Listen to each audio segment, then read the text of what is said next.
Assalamualaikum warahmatullahi wabarakatuh, Pak Edi Kurnia. Halo, Ya, Waalaikumsalam. welcome back. Ketemu lagi, kita ngobrol-ngobrol lagi. Hari ini kita lanjutin yang kemarin tertunda ya, isu-isu menarik ini. Ya, Ini dari buku Customer Exchange, perubahan pelanggan era digital. Benar nih, ini benar-benar penting sekali ya. Orang-orang harus kita ingatkan terus. Kemarin kita membahas ini, Pak Edi, pasar yang terus berubah dan pendahuluannya sudah. Ini penting sekali ya, kuadran-kuadran untuk melihat. Sampai di sini, oke. Pak Edi, kemarin. Ya, Mungkin jadi kasih overview dulu, silakan. kita lanjut ya. Jadi Mm-mm. dari materi yang kemarin kita sudah melihat Mm-mm. bahwa pasar, Mm-mm. khusus pasar yang berbasis kepada teknologi, Mm-mm.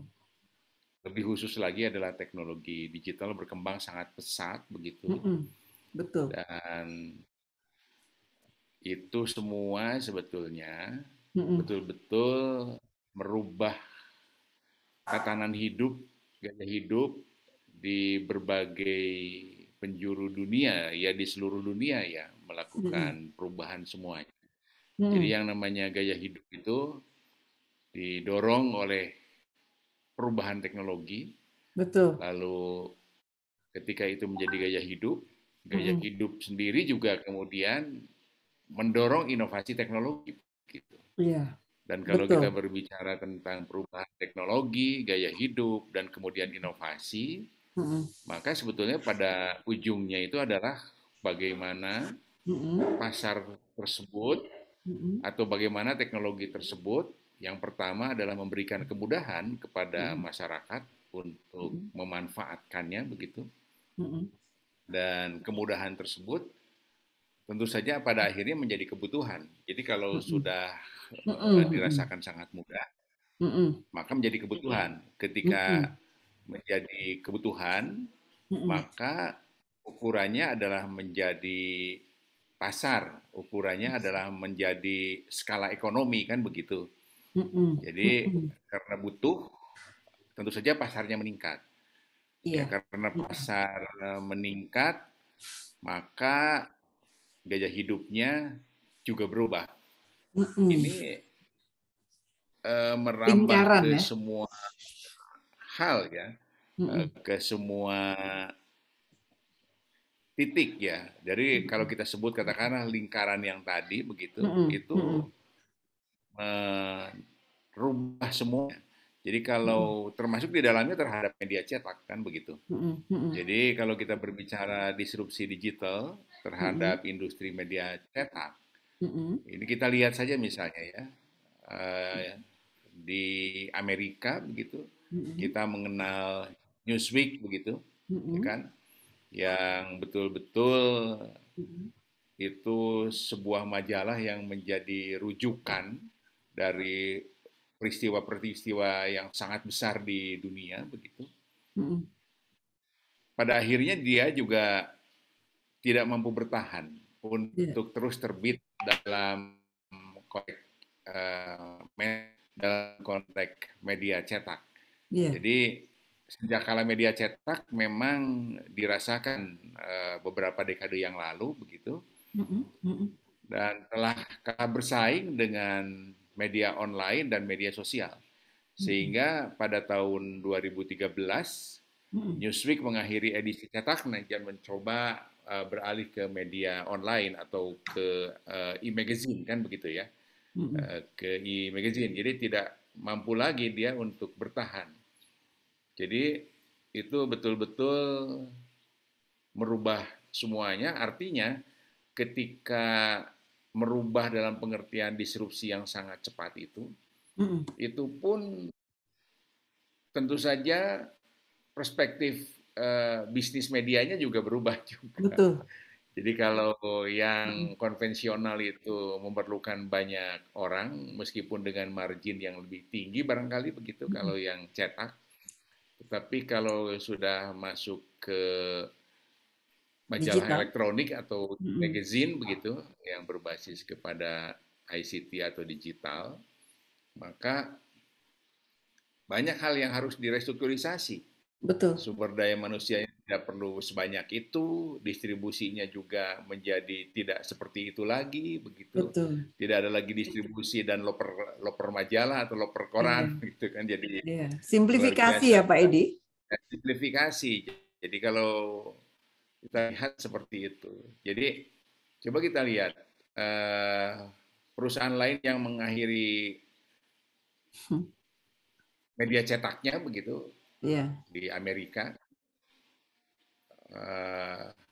Banyak sekali. Ada Rocky Mountain News, ada Seattle Post Intelligencers, ada di Ann Arbor News, dan sebagainya. Dan beberapa lainnya telah mengajukan perlindungan pilot di masih 1 dekade terakhir begitu.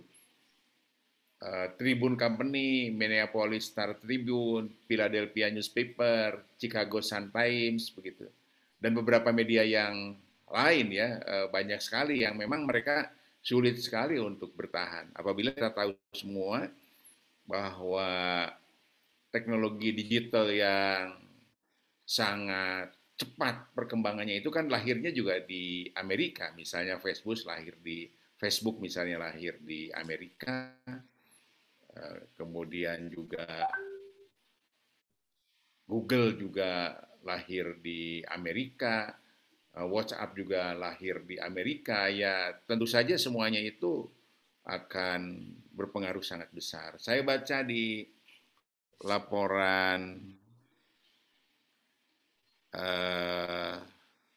survei ya, laporan survei yang dilakukan oleh SPS ya, Serikat Perusahaan Pers begitu, belum lama 2-3 hari yang lalu begitu, ya mereka melakukan survei di Indonesia untuk mengetahui sejauh mana persepsi atau perspektif publik terhadap media.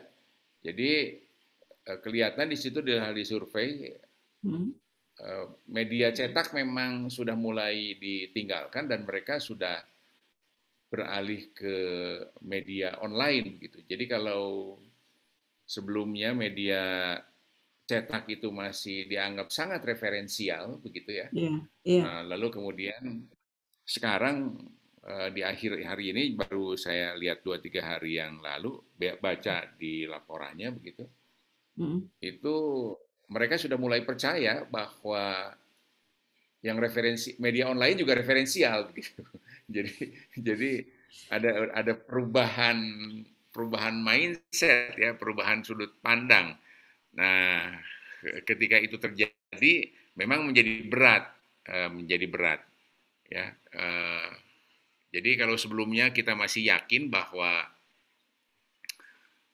media cetak itu atau surat kabar bisa dijadikan referensi yang terpercaya begitu meskipun dibombardir oleh lahirnya media online, dan banyak kalangan masih meyakini bahwa media cetak, surat kabar atau majalah tidak akan pernah bisa digeser dari sisi reputasi, penyajian data, cover both side atau kelengkapan informasi begitu, mereka lebih lengkap disajikan.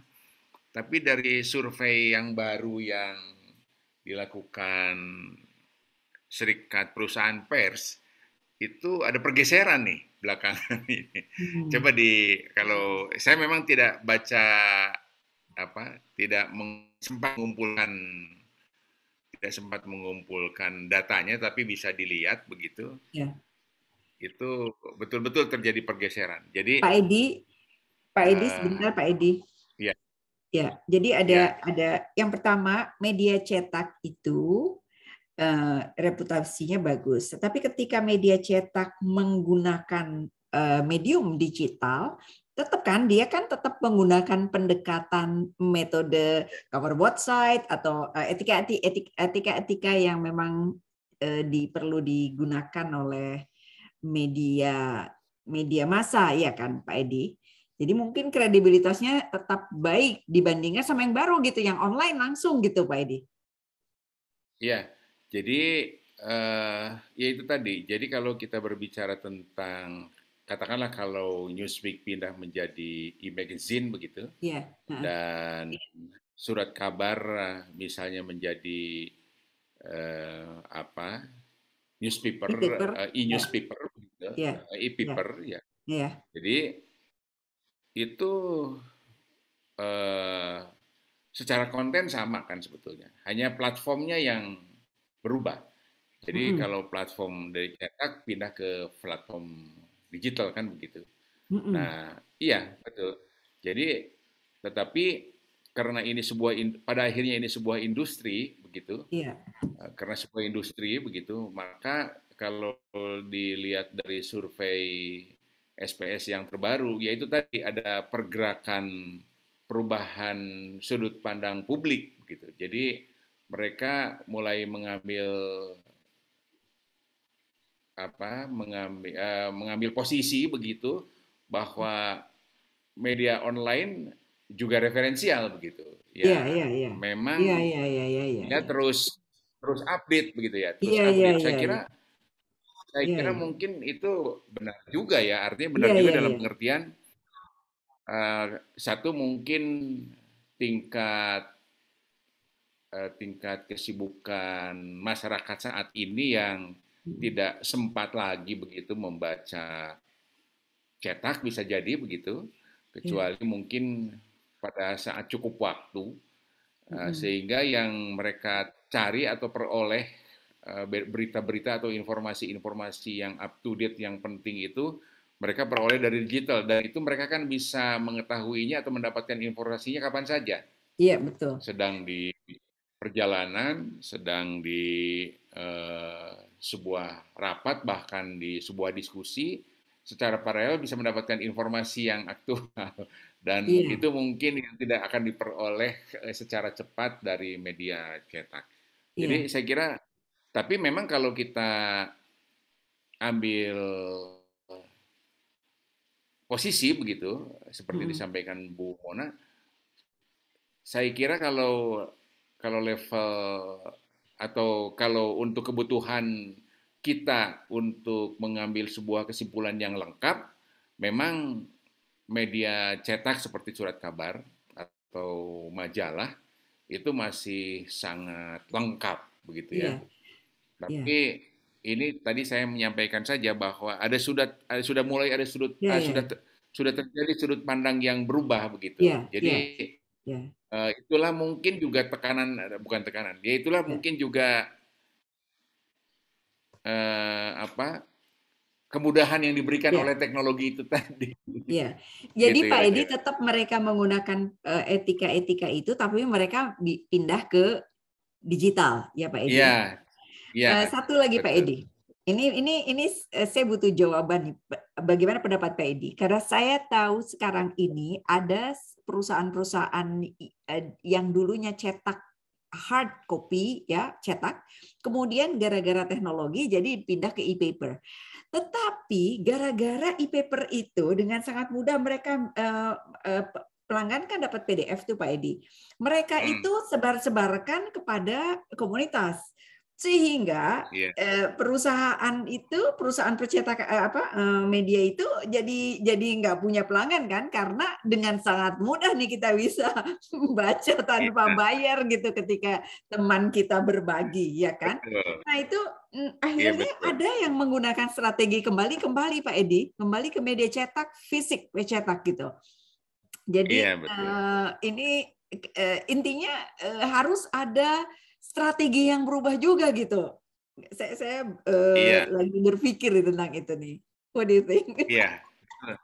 Betul sekali. Jadi kalau kita lihat e-paper begitu atau e-magazine, itu Ya, kan sebetulnya eh, pengganti mendapatkan secara cetak melalui elektronik kan begitu, melalui ya, digital.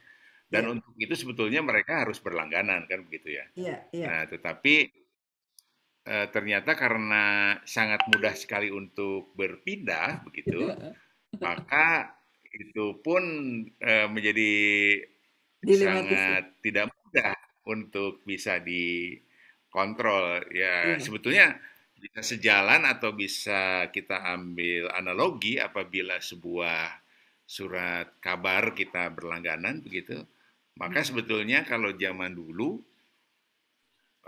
mungkin 5 dekade lalu iya, itu bisa saja seorang tetangga berlangganan Kompas dan tetangga yang lain berlangganan, misalnya kalau di Bandung Pikiran Rakyat gitu. iya, Nah, di sebuah kompleks perumahan ya itu mereka bisa bertukar mm, iya, iya, membaca surat kabar itu. Jadi yang tetangga yang satu yang berlangganan Pikiran Rakyat meminjam Kompas iya, dan yang berlangganan Pikiran Rakyat yang berlangganan Kompas membaca Pikiran Rakyat. Nah, iya, tetapi kan terbatas seperti itu. iya. Misalnya dari itu Geografisnya sangat kecil. jarang. Iya, jadi bisa terjadi tapi itu sangat kecil ya. Iya, iya, Tidak bisa dijadikan sebuah referensi. Tapi saya iya. sependapat kalau yang digital ini orang Pakai perut. bisa bisa forward kemana saja di sebuah grup dan semua orang bisa membaca. Mm-mm. Kan begitu ya. Iya, Nah, hanya persoalannya begini, persoalannya persoalan literasi literasi membaca juga ini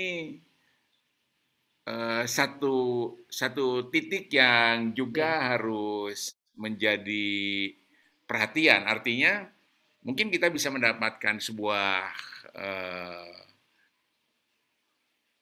e-magazine begitu, iya, majalah elektronik atau surat kabar elektronik, iya, tetapi karena mungkin berlembar-lembar, iya, ada kecenderungan kita juga tidak tidak tidak bisa tidak sempat lagi untuk membaca keseluruhan seperti halnya juga membaca cetak begitu ya. Jadi iya, itu iya, akhirnya yang dipilih tetap iya, media online juga mungkin ya. Jadi ya iya, tapi iya. ya itu kita lihat nanti dari sisi ininya ya. Tapi menarik. Nah, menarik memang. Nah, sekarang semuanya itu sebetulnya berasal dari mana sebetulnya?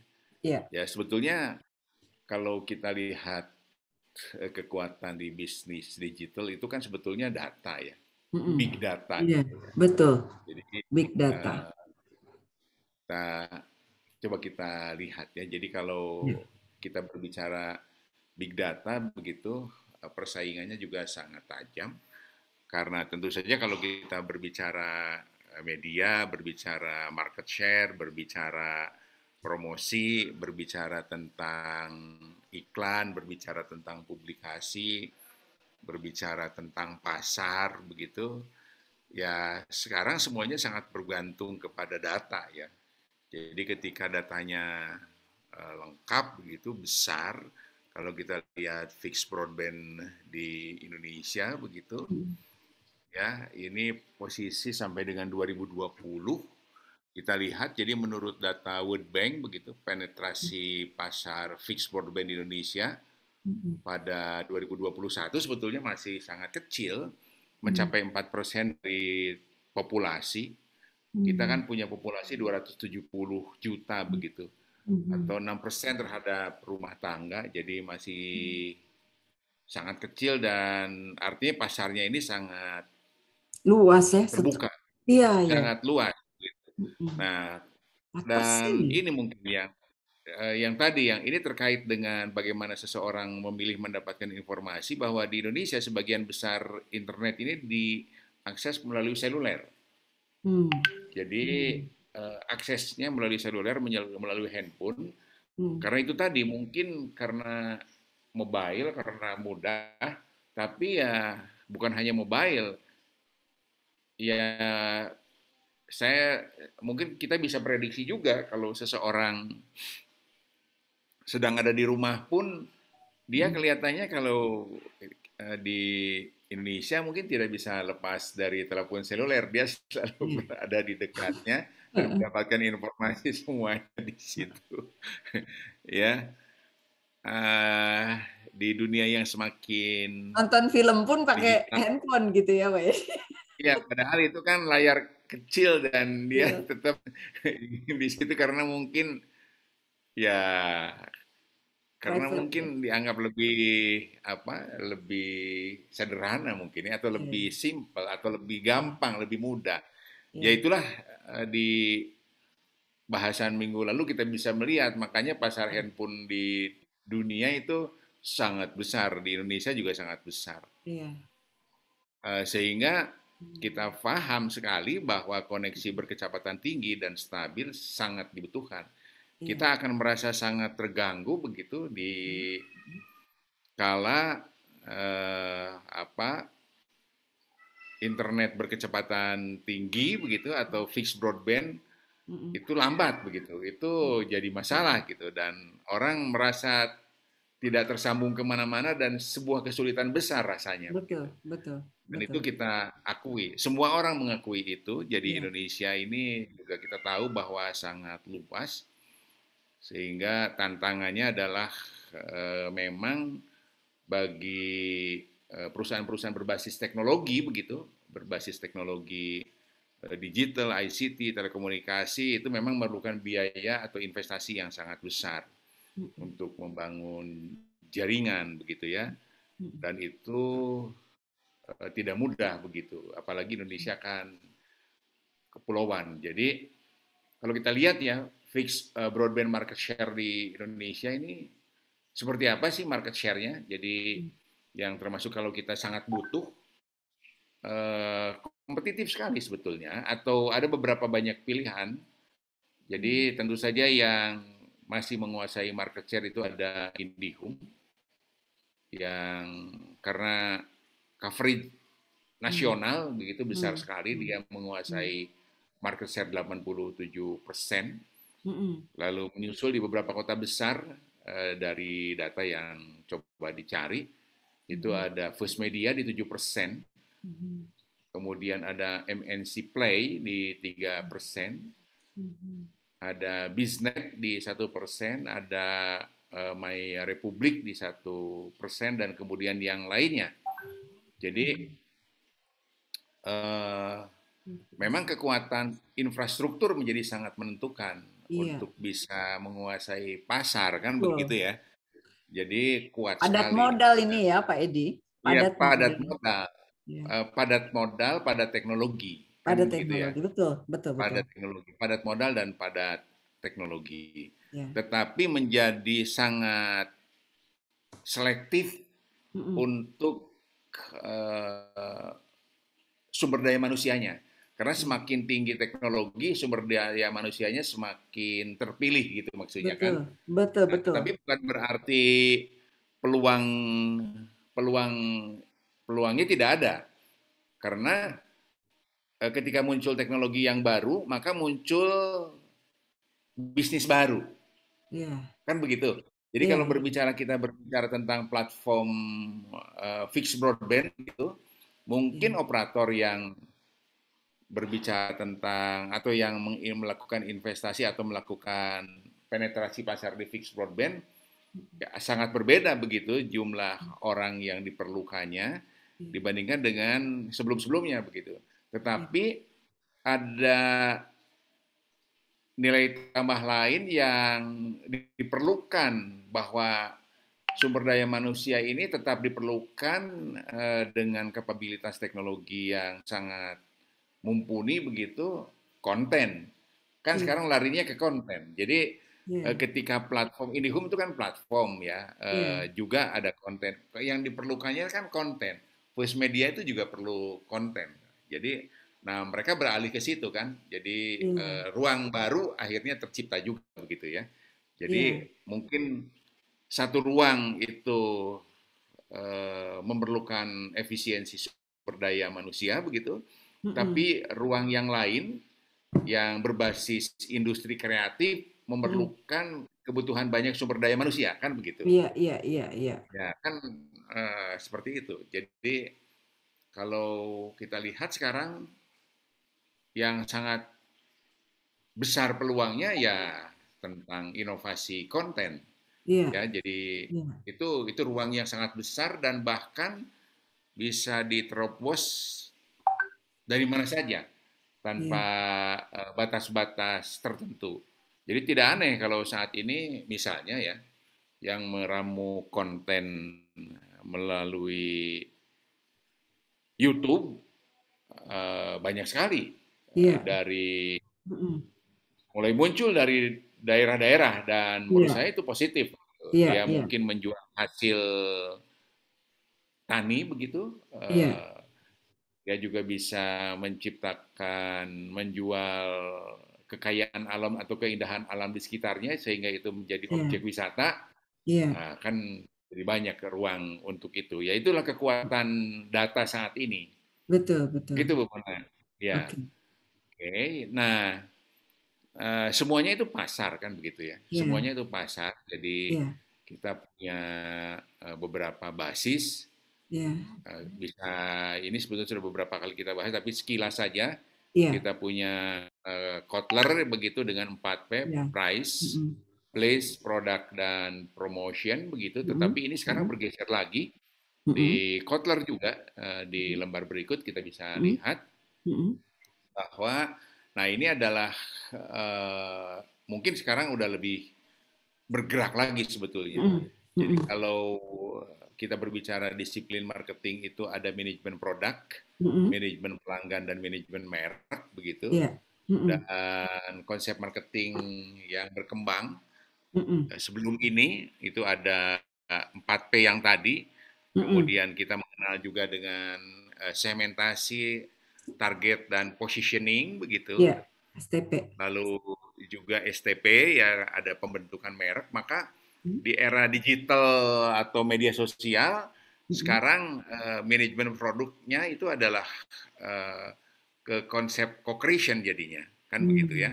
Mm-mm. Mm-mm. Kalau manajemen pelanggan konteksnya menjadi ke communication begitu dan manajemen merek menjadi ke character building. Jadi kenapa begitu? Karena kalau kita berbicara tentang co-creation bahwa di sini dijelaskan Mm-mm. pendekatan baru dalam inovasi yaitu menciptakan produk dan Mm-mm. pengalaman melalui kolaborasi perusahaan, konsumen, pemasok, dan mitra distribusi yang saling terhubung sebuah jaringan inovasi. Jadi artinya eh, kalau sebelumnya begitu Mm-mm. jauh sebelum media sosial barangkali, Mm-mm. jadi eh, sebuah atau produsen begitu bisa Mm-mm. mendikte pasar kan begitu ya. Produsen bisa Mm-mm. mendikte pasar Mm-mm. dalam pengertian ya produk itu diciptakan dan Mm-mm. kemudian pasar merespon membelinya begitu. Mm-mm. Tetapi sekarang tidak bisa lagi seperti itu. Mm-mm. Kenapa? Karena antara produsen dan konsumen sekarang Mm-mm. posisinya sejajar. Iya, iya, iya. Ya, Betul. sejajar kan. Jadi Betul. semua orang bisa melihat produk yang Mm-mm. meluncur, bisa Mm-mm. memilih, bahkan dia bisa melihat dapur Iya. yang ada masing-masing produk. Jadi Bisa sebuah banding-banding dengan ya sangat mudah. Betul. dengan sangat mudah. Jadi sebuah keistimewaan produk itu menjadi sangat harus diuji begitu maksudnya. Betul, betul, betul. Iya kan? Jadi berbeda sekarang. Jadi kalau kita memerlukan sesuatu, apalagi anak-anak milenial, mereka sudah sangat tahu kelebihan dan kekurangan produk tersebut, lalu bagaimana sebuah produk itu dibangun, bahkan mereka sangat tahu sebuah produk-produk itu apakah dia ramah lingkungan dibuatnya atau tidak ramah lingkungan. Kalau misalnya tidak ramah lingkungan, mereka bisa mengkampanyekan bahwa tidak untuk membeli produk itu begitu. Jadi karena mereka tahu dapurnya begitu kira-kira kan begitu ya. Tahu dapurnya itu artinya semua informasi bisa diperoleh. Jadi sulit sekali untuk menyembunyikan sesuatu saat ini begitu maksud Iya, saya, iya, iya, ya kan? betul. Mm-mm. Jadi kalau itu dari pendekatan co-creation, lalu kalau kita lihat dari communication gitu terkait erat dengan tribalisme bahwa konsumen ingin terhubung dengan konsumen lainnya. Nah, ini kan keterkaitan dengan yang tadi. Jadi konsumen juga tidak bisa didikse lagi oleh produsen karena dia juga bisa mendapatkan atau mempunyai posisi tawar sangat tinggi. Nah, posisi tawar sangat tinggi ini pun juga memang terbangun dari sebuah komunikasi yang juga terhubung antara konsumen dengan konsumen. Jadi kalau sebelum media sosial berkembang atau sebelum digital berkembang, mungkin keterhubungan antara konsumen dengan konsumen itu terbatas. Bahkan dia ingin mempunyai sesuatu yang sangat berbeda begitu. Sesuatu yang tidak dimiliki orang lain dan dia miliki. Tapi sekarang mungkin hal-hal seperti itu juga masih ada. Tetapi dia ingin menanyakan dengan sangat mudah, karena terkoneksi sama satu sama lain, maka komunitas yang terbangun begitu itu bergeser. Jadi bisnis sekarang perlu dukungan komunitas gitu. Jadi misalnya mau belanja ya Pak Edi, kita akan cek dulu bagaimana pendapat konsumen lain atas produk tersebut. Iya, betul. Jadi, kalau dia pada bilang bagus, oh iya ya udah deh saya beli. Betul. Jadi dan menurut saya sih ya, sekarang pendekatannya orang itu adalah utilitasnya atau pemanfaatannya itu udah mulai fokus kepada kemanfaatannya gitu. Kemanfaatannya seperti apa? Jadi untuk apa mengambil sesuatu yang berlebihan? Karena dia juga tahu bahwa kemanfaatannya itu tidak begitu tinggi begitu ya. Nah, ini adalah sisi pemikiran efisiensi yang sebetulnya sehat menurut saya ya. Sehat apalagi dalam situasi pandemi di mana banyak hal yang serba sulit kan begitu, terutama yang terkait dengan ekonomi. Jadi ketika berbicara kemanfaatan karena adanya koneksitas dengan komunitas begitu, itu sangat membantu kalau menurut saya ya. Lalu kemudian mulai bangga dengan produk yang dibangun atau dijual oleh atau yang diperoleh melalui UMKM begitu dengan platform di e-commerce atau marketplace yang ada di e-commerce itu kan sangat mudah. Nah, dan yang ketiga adalah karakter building, bahwa ini adalah sebuah landasan apabila merek ingin terkoneksi dengan setiap orang begitu, maka dia perlu mengembangkan DNA otentik yang menjadi inti dari diferensiasi. Jadi DNA ini menciptakan atau mencerminkan identitas, yaitu tadi sebetulnya terkait. Jadi ya kemanfaatan itu kalau menurut saya saat inilah DNA-nya seperti itu gitu. Ada satu dua kalau kita berbicara atau melihat tayangan-tayangan media sosial tentang selebritas begitu, itu bukan pilihan dan itu hanya untuk hiburan dan tidak punya keinginan untuk memiliki yang sebetulnya memang yang penting kan bagaimana fungsi itu bisa berjalan. Jadi menurut saya sih karakternya sudah mulai mengarah ke sana.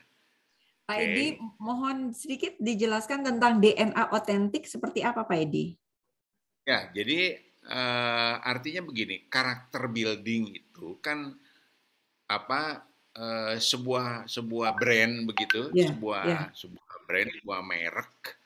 Jadi dia harus, karena dibangunnya itu juga dari konteks co-creation dan kemudian terhubungnya juga dengan komunitas, maka semua merek atau sebuah merek yang saat ini dibangun itu harus jadi bagian dari yang tercipta karena konteks yang muncul antara pasar dengan produsen, antara produsen dengan customer begitu. Nah, jadi karakter komunitasnya itu muncul, artinya karakter bahwa itu adalah kebutuhan dari sisi kemanfaatan itu muncul gitu. Ya kan? Jadi mungkin tidak berlebihan tetapi fungsional begitu kan. Jadi terjangkau, bukan berarti murah ya, terjangkau itu kan affordable itu berbeda dengan murah, tapi terjangkau. Nah, tetap punya kelas-kelas tersendiri begitu. Kelas-kelas tersendiri itu bukan berarti mewah, Iya. Tapi ya kalau Mm-mm. milenial ya DNA-nya milenial lah yang Iya, muncul iya, dari iya. produk itu ya. Pak Kalau Edi, seumuran saya, mohon satu ya contoh Pak silakan. Edi. Satu contoh applied antara co-creation, communication, and character building dalam sebuah produk atau jasa. Produk dan jasa bisa, Ya, misalnya, just bisa one example. ya. Jadi ya saya pikir ya banyak ya sebetulnya Ya, yang mungkin katakanlah misalnya pakaian begitu kan ya. itu Mm-mm. menjadi sangat customize sebetulnya, hampir Betul. customize sekarang jadi relatively Iya. customize ya. Tapi customize dalam pengertian jumlah bukan orang per orang, tapi itu Hmm. karakternya dapat gitu. Iya, Jadi iya. mungkin pakaian begitu yang pakaian milenial ya mereka menciptakan yang milenial itulah sasaran komunitasnya kan begitu kan. Iya, iya, iya, Tapi iya. kalau misalnya di komunitas milenial begitu, ya dia Hmm. menciptakan lagi yang komunitas di atas milenial atau yang usia-usia 50 atau 40 ke atas atau 45 ke atas begitu itu ada lagi. Jadi sasarannya adalah komunitas. Nah, Mm-mm. ketika itu apa kopi misalnya Mm-mm. itu kan sebetulnya produk-produk yang bisa dikatakan customize ya begitu ya, Ya, sesuai ya. dengan segmentasinya begitu. Makanya tidak aneh kalau muncul kafe di mana-mana gitu ya dengan Mm-mm. berbagai ya sebetulnya sama saja sebetulnya ya. Jadi sajiannya hampir mirip, Mm-mm. produknya hampir mirip, tetapi Mm-mm. karena itu adalah sasarannya adalah Mm. komunitas, Iya, maka iya, dia iya. mempunyai menjadi menilai lebih begitu. Itu Menyentuh kira-kira. segmen komunitas Iya, sehingga mereka merasa kepemilikan iya, atas merasa produk memiliki, tersebut gitu betul, ya. betul. Karakter building tadi ya, apa Ya Edi ya. karakter building tadi, Ya, betul. melalui komunikasi komunitas akan jauh lebih mudah Ya, ya dan lebih mudah, kolaborasi ya. Ya, ya, ya, ya. betul. Ya betul. Oke. Oke, ya. eh saya Ini kira saya ini suka di adalah, favorit ini nih. Pelajaran iya, pada jadi, pelanggan nih. Kalau enggak ntar ya, dijual, dikasih di share-share tadi tuh eh, iya, iya, saya orangnya kira ini, di-share. ya, jadi sebetulnya ini adalah sesuatu yang apa difahami sebetulnya. Hmm. Jadi kalau kita lihat, jadi yang namanya bisnis kan selalu saja bagian daripada kompetisi ya, bisnis Ya, itu kan ya. bagian dari kompetisi yang tidak bisa dipisahkan. Mm-mm. Jadi memang mungkin dalam konteks untuk membangun loyalitas customer, meskipun sekarang loyalitas customer itu tidak bisa kita kita fokus seperti atau menjadi sudut pandangnya menjadi berbeda, tetapi Mm-mm. sebetulnya melalui co-creation tadi, melalui communication tadi, dan melalui karakter building tadi, itulah customer education sebetulnya, Mm-mm. ya, Mm-mm. supaya menguatkan. Karena kan sekarang basisnya komunitas. Mm-mm. Semua orang punya komunitas saat ini. Jadi Bu Betul. Mona punya komunitas sangat kuat begitu. Mm-mm. Dan ketika muncul dalam diskusi sebuah komunitas, Mm-mm. maka disitulah sebetulnya sebuah referensi kan begitu. Mm-mm. Mm-mm. Eh, Tanpa disadari sebuah referensi begitu ya. Hmm. Ya, Iya, iya, iya, iya, iya. jadi eh, di situ kuat.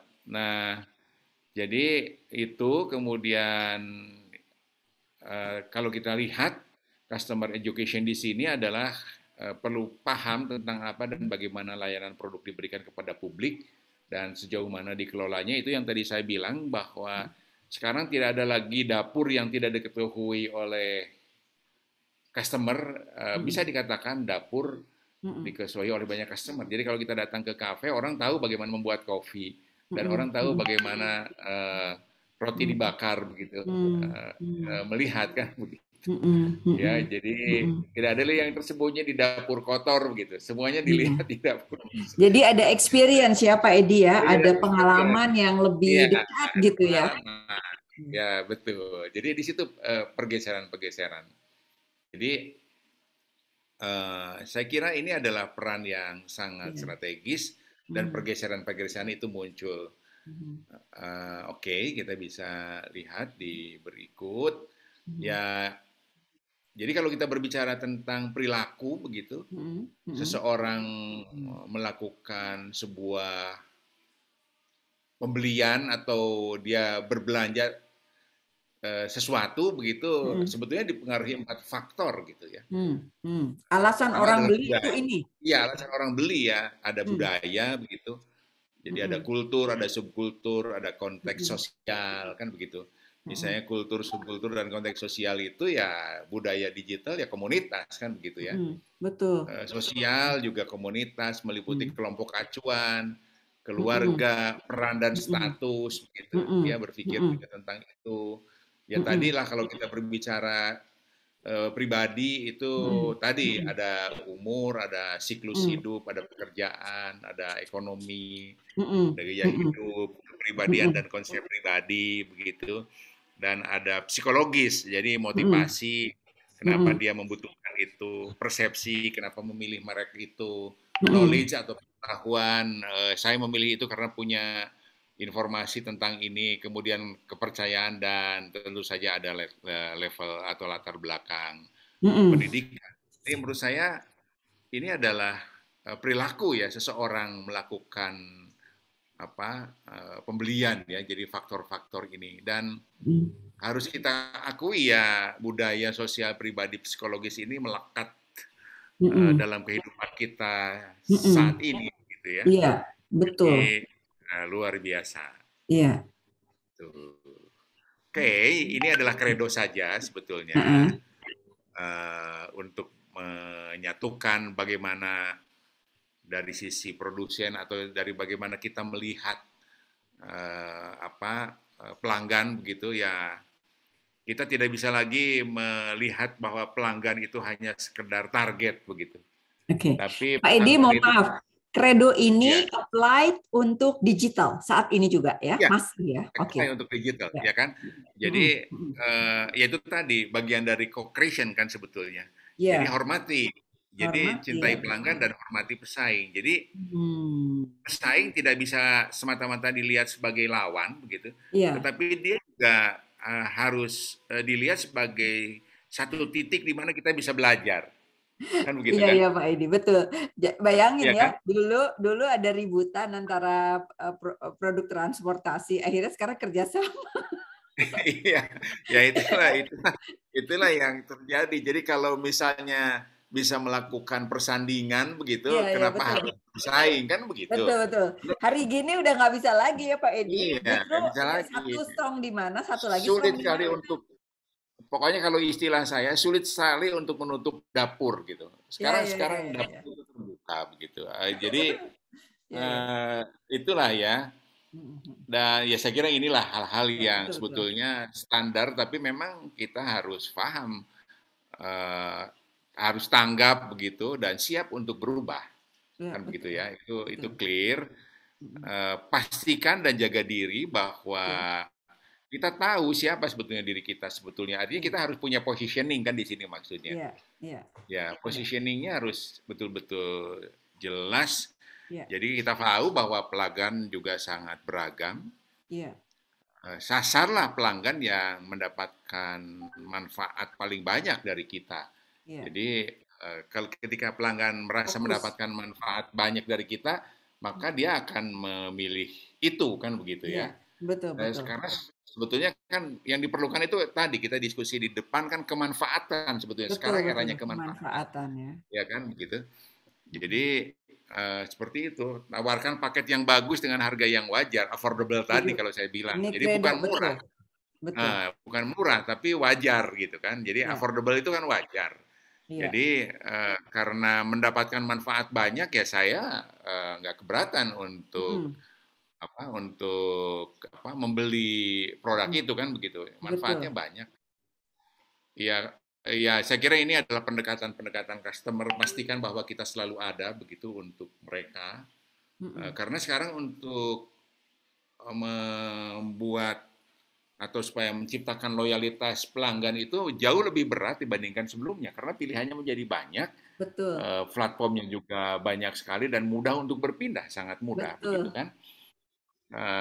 Pastilah dalam konteks bisnis raih pelanggan, dan apapun bisnisnya, jangan salah nih Bu Mila, apapun bisnisnya akan selalu menjadi bisnis pelayanan, apapun bisnisnya.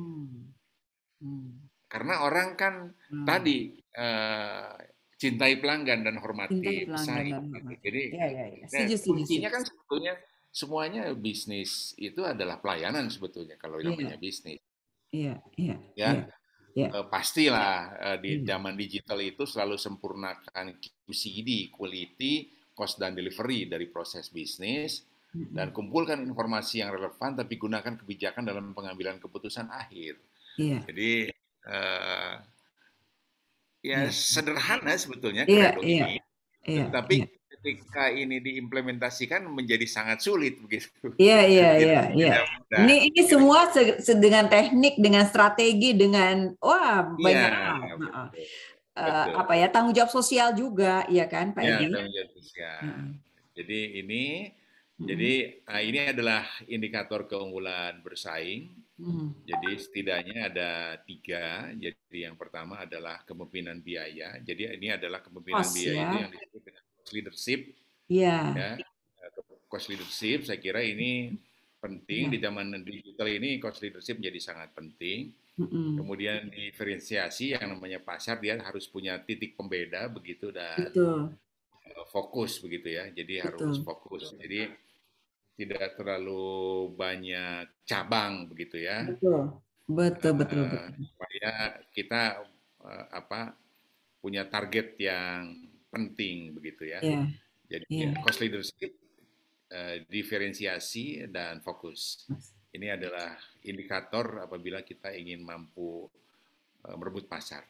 Saya Iya. kira gitu Bu Mona. Wah, menarik sekali. Ini pasti apa namanya inspiring ya. Maksudnya kita bisa ini pelajaran yang berkelanjutan yang sebenarnya kalau kalau kalau dibaca kalau diikutin terus bisa tambah MBA nih Pak Edi. Enggak lah, ini kan orang-orang sekarang udah eh, jago sekali. Ini kan hanya pemikiran-pemikiran yang disampaikan, Ya, setidaknya refreshing dengan mudah-mudahan pengalaman. ya, refreshing, dan kalau itu mudah-mudahan bermanfaat itu udah Ya, ya, iya sangat Pak Edi. bersyukur. Ya, Niat yang baik bermanfaat ya. ya, Terima kasih ya Pak Edi, terima kasih ya, banyak baik. sharingnya. Terima kasih. Sehat selalu Pak Edi. Wassalamualaikum Ya, warahmatullahi wabarakatuh.